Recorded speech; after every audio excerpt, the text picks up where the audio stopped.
Shalom. Tema firman Tuhan, ketaatan menghasilkan presiden terbaik. Sebelum itu saya ucapkan terima kasih yang sebesar-besarnya kepada channel ini.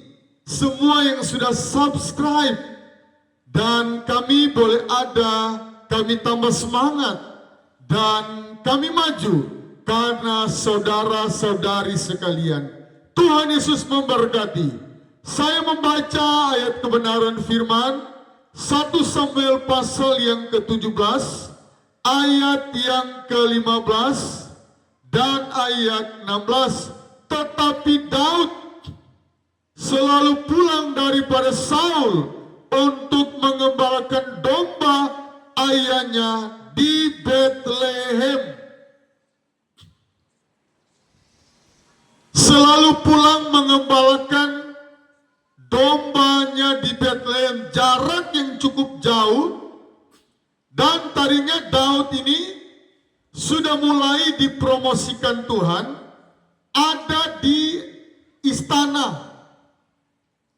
Ketika roh jahat masuk kepada Saul, Saul memanggil dia, Saul menyuruh di antara orang Israel, ada tidak yang bisa mengusir roh-roh jahat? Oh ada, Daud orangnya. Karena saking senangnya, nyambung, cocok, Saul berkata kepada Isai, nggak usah pulang. Dia sudah cocok, dia nyambung. Orangnya luar biasa. Daud terbilang dengar-dengaran sekali, taat sekali. Saya belum menemukan ada figur di Alkitab seperti Raja Daud atau Daud. Dia taat sekali. Kalau mau dipikir, dia baru dikecewakan oleh papanya Isai. Kalau kita ke ayat yang ke-15, pasal 15-16, di mana ketika Daud mau diurapi, Daud tidak masuk hitungan. Seharusnya kan libur. Wah, ini acara besar, acara penting. Cuma beberapa jam doang, libur aja. Kalau kita lihat di pasal ini, Daud meninggalkan kepada penjaga, seorang penjaga. Dia datang di medan pertempuran, karena perikopnya datang di medan pertempuran. Isai ini nggak menganggap Daud, padahal waktu mau diurapi dari 8 bersaudara ini, Daud kan bungsu. Di mana-mana kalau bilang bungsu disayang-sayang, betul tidak? Ayo yang bungsu angkat tangan. Daud, dia kerja super lembur. Dia seharian ada di istana, malam, pagi-pagi dia datang ke Betlehem. Tetapi Daud selalu pulang dari Saul untuk mengembalakan domba ayahnya di Betlehem. Ayat 16, orang Filistin itu maju mendekat pada pagi hari dan pada petang hari. Demikianlah ia tampil ke depan 40 hari lamanya. Ini pertempuran yang paling mengerikan dan sekaligus menakutkan. Kenapa menakutkan? Karena pendekar Goliat, dia tampil dari pagi sampai petang. Dia berdiri di depan perkemahannya orang Israel.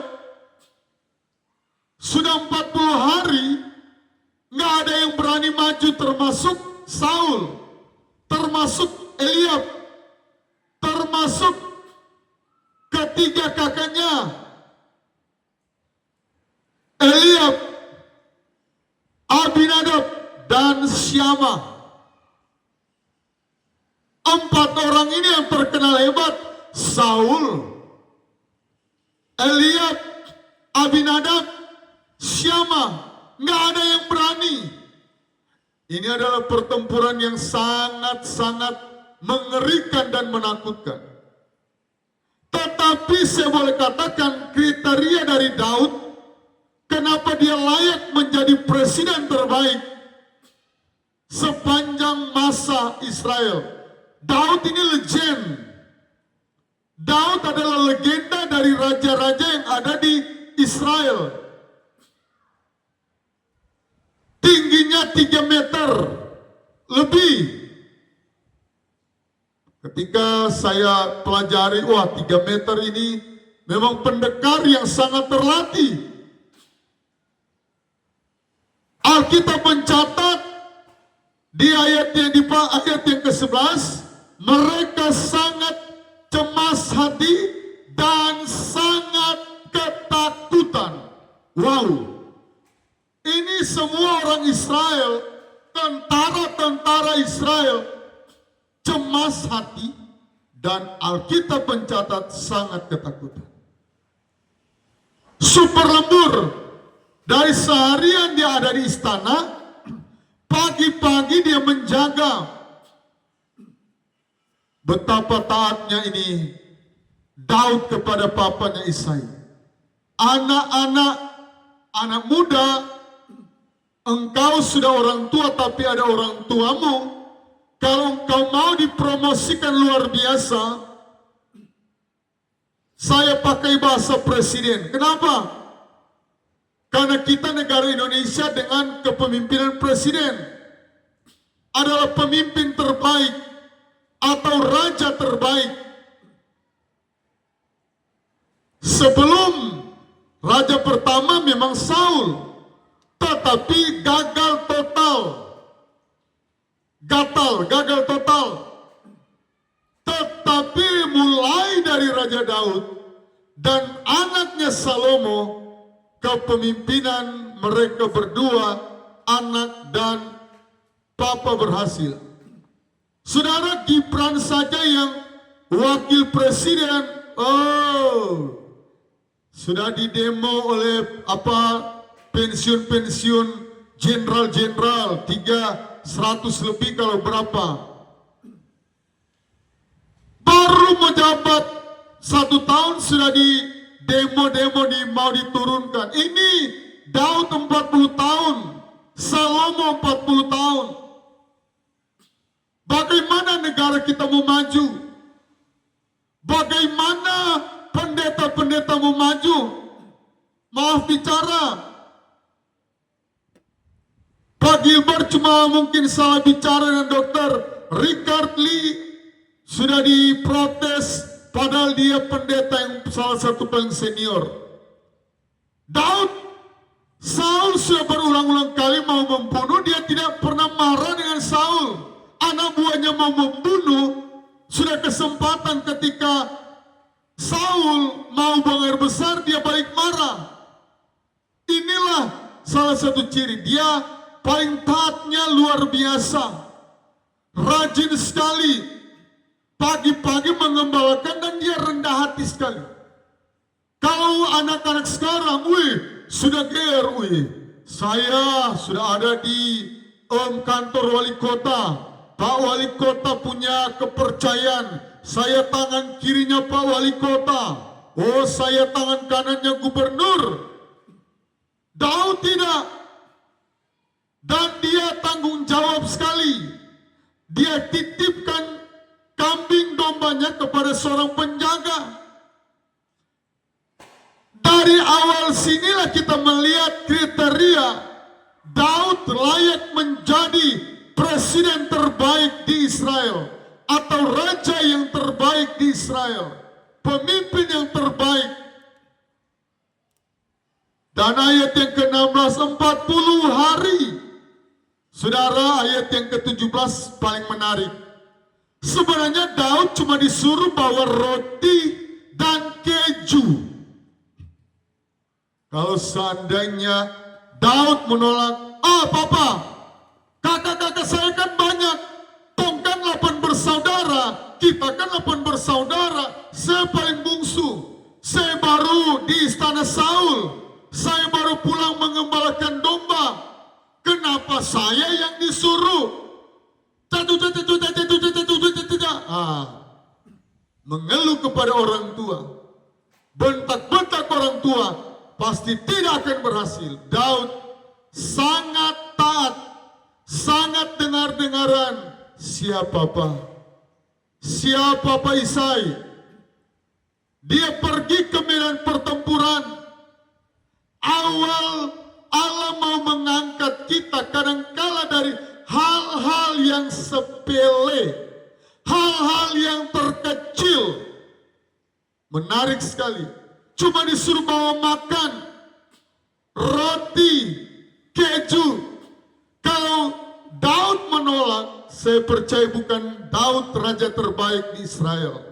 Bukan Daud presiden terbaik di Alkitab. Tetapi disinilah, dan ayat yang ke-22 menarik juga. Ayat yang ke-20. Lalu Daud bangun pagi-pagi, ditinggalkannya kambing dombanya pada seorang penjaga. Bangun pagi-pagi, disiplin tingkat tinggi. Orang yang disiplin tingkat tinggi pasti berhasil.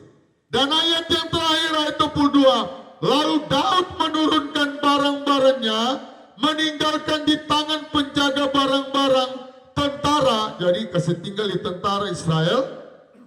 Lalu Daud berlari-lari ke tempat barisan. Ini juga penting. Anak saya Ecun karena badannya agak gemoy.